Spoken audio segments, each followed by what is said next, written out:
E300P is finally here. This product is meant to replace the E200P, which has been out probably for about 3 years now. I sold that bike a long time ago, and a lot of people were interested in how to get this bike.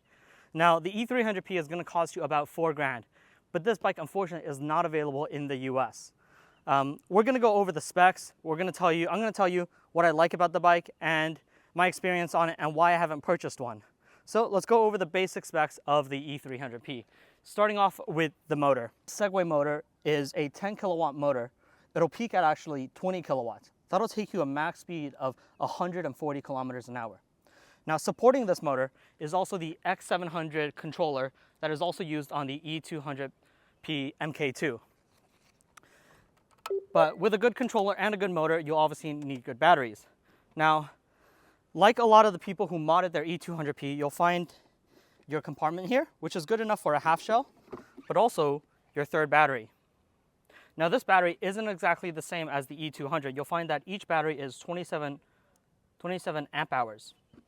Nominal, this bike is 74 volt, and with the 3 batteries added up, that adds up to 74 volts, 81 amp hours.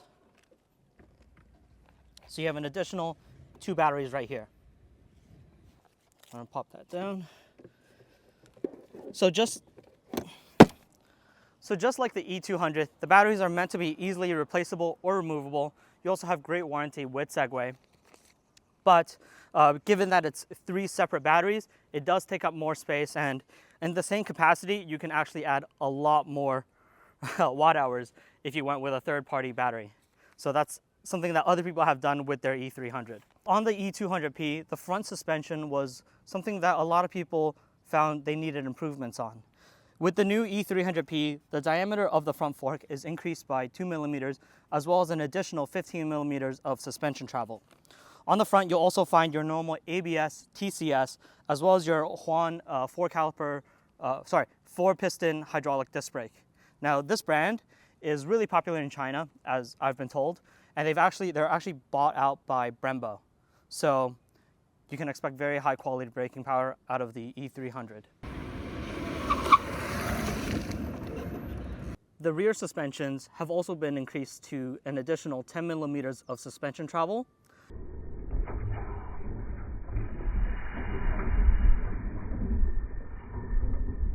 Now, this overall bike, as you can see, is significantly longer than the E200P. What that means is you're going to get better stability, but also less nimbleness at slower speeds.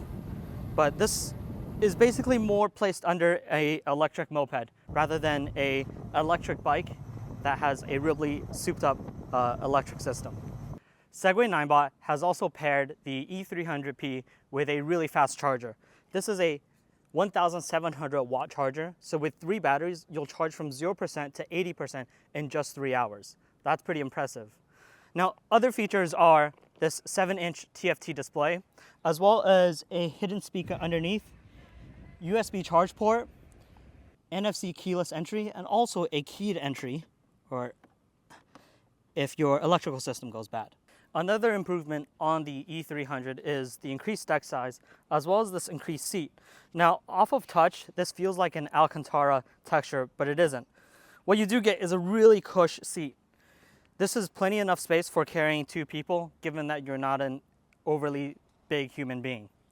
Now, onto the controls. The grips are very soft, and you get a really good throttle feel. Segway's always been really good at getting their firmware down to the throttle feel. You have your daylight, running light, automatic, different modes, your start and stop button, and then your basically on and off mode. As well as over here, you have your reverse. So you'll actually be able to reverse the bike. Because this bike is a little bit heavier than the E300P, you may find that if you're on a downhill slope, you may need to use that. This multifunctional knob allows you to control the 7-inch TFT display, your turn signals, as well as your horn. Segway has done a really good job with how these controls feel. It may sound like it's not that big of a deal, but a lot of times these buttons are something that you have to use on everyday ride. So it's important how they feel, how the feedback, how the haptic all feels. And Segway have done a really good job with it. A really cool feature about the E300P is the highest system. Now you have your daylight running light all the way up through the top, as well as 3 additional lights. These add up to 35 watts, but this center headlight right here actually incorporates a system they're calling HIAS, which is horizon leveling. So if you're turning, the headlight will actually level out and cover up kind of the blind spot. Now this technology, or a feature like this, is usually only found in high-end motorcycles. So it's really cool that a bike that's priced at 4,000 USD also has this feature. I do, however, wish that they've just increased the watt hours of the light. Really, this bike should have at least an 80-watt headlight for a bike that goes 130 kilometers an hour. Okay, so let's look at this beautiful 7-inch TFT display. Now, you have your NOS meter right here. It's at 0% because we're currently in assist mode. But if you move it up to Furious, it'll go up to 100. You have your battery percentages of each individual pack, your total battery level, and the estimated range, as well as your current trip kilometers, as well as the total odometer. So this bike has already 2,300 kilometers. Your speedo is in the middle, as well as how many watts you're running through the motor. So assist mode is basically, it'll allow you to push the bike if you're going up something that you can't ride up. Then you have eco mode, and then you have coast, which basically has no regen, and furious, which is the fastest mode. Like I said, you have your NOS right there. When it goes down to 0 and you let go of the throttle, it'll come back up. But this bike also comes with a bunch of other features. So let's have a closer look. So if you have the E300 paired up with your phone, you're actually able to dial your recent contacts through this. Now if we go back, the next feature is the navigation. So if you go through on the app right here,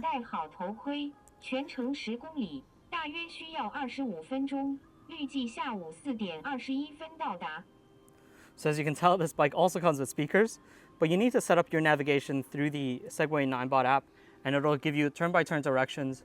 Unfortunately, it won't give you a small map, which I really wish it did, but this is still really cool to see. Let's go back to some of the other features. The next one is your statistics. So this is kind of your power graph, how much battery you've used, your average watt hours over 5 kilometers, 500 meters, 2 kilometers. This is really useful for people who like to see their stats of their bike. So with the music function, you have it connected up to your phone, and the speakers are right here. And then you can actually pause the music, all from the multifunction control knob right here. Now, the speakers are probably good for about 40, 50 kilometers an hour. Above that, you're not going to be able to hear it. The quality is all right. Really cool to see a electric moped with a feature like this. Adds to the overall funness of this bike. To name a few smart features, the bike also includes automatic start, kickstand and seat sensors, and many, many more. 3, 2, 1, go!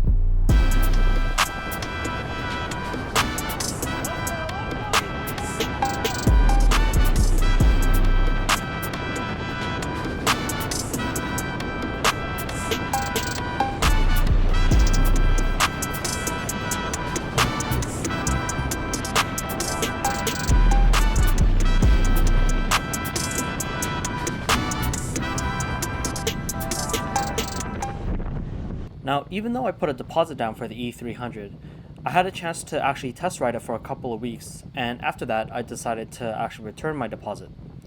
It basically came down to a couple of things. In China, I can have a shop create a bike with more power for half the price, though without all the tech features. My time during this period, after ridden so many powerful electric vehicles, my drive for speed and acceleration just wasn't satisfied by the E300P. The range was also no longer fulfilled for what I wanted my e-moped to do, and the current setup, I would still need to make significant modifications, especially to the front fork.